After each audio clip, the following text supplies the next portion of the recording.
طبعا كل الناس دلوقتي تقريبا في مصر بقى عندها مشكلة في تفعيل الباي بال.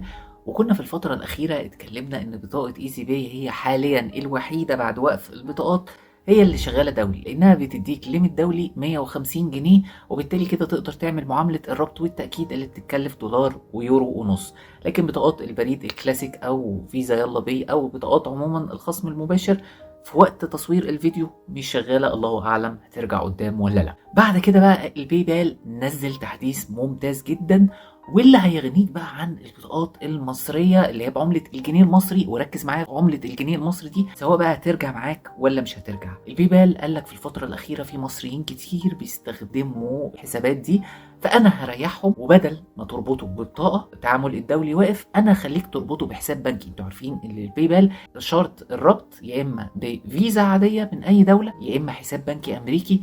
وركز في النقطه دي، يعني مثلا اليفيت، بايونير، وايز، الكلام ده كله. بعد كده بقى نزل التحديث وخلاه متاح للحسابات المصريه. لكن زي ما انتم شايفين قدامكم ان الحسابات المصريه التي تقبل عمله الجنيه، في وقت تصوير الفيديو الحسابات الوحيده اللي هتقدر تربطها بالباي بال اللي بعمله الجنيه المصري. يعني ما ينفعش تقول انا حسابي بالدولار وهربطه واستقبل دولار، لا، هتستقبله بعمله الجنيه المصري. عشان كده ضربت لك مثل ايزي باي، لان انت هتحوله ساعتها بالجنيه المصري طبعا بسعر الصرف الرسمي وقتها. هوريكم في الفيديو ده تجربه سريعه بربط حساب الباي بال بحساب بنكي مصري. لكن خد بالك التحويل التلقائي مش هتلاقيه شغال معاك، حاول تكلم الدعم ده في وقت تصوير الفيديو، الله اعلم قدام ممكن الموضوع يتغير. تاني حاجة انه لو سحبت في اي وقت في الشهر هيخصم منك 5 دولار، زي بالظبط كأنك رابط الفيزا. تالت حاجة مش هتقدر تربطه بحساب بعملة الدولار، التحويل هيتم لكنه هيترفض بعد ايام. رابع حاجة بقى دي وهي المهمة، انه التحديث ده ما وصلش لكل حسابات الباي بال، ممكن يوصل لك بكرة او بعده او في خلال ايام، لكنه وصل لحسابات باي بال وابتدى يتفعل، وبالتالي كده هيتوزع على كل الحسابات في الفترة القريبة. يلا بينا على طول نروح للتجربة العملية. زي ما انتم شايفين ده حسابي في الباي بال. اول ما بتدخل عليه بتختار ربط بطاقة او حساب بنكي، بتختار ربط حساب بنكي.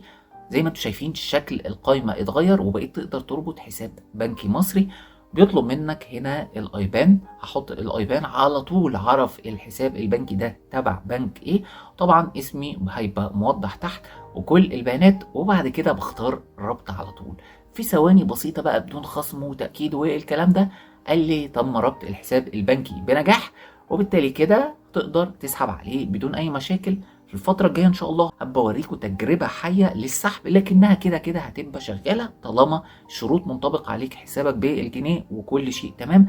بالتالي كده هتقدر تفعل حسابك الباي بال لو عامله النهارده بقى. مش هتضطر تستنى تجيب فيزا، تقف في زحمة، تستنى طوابير، تستنى معرفش فيزا ايه ترجع.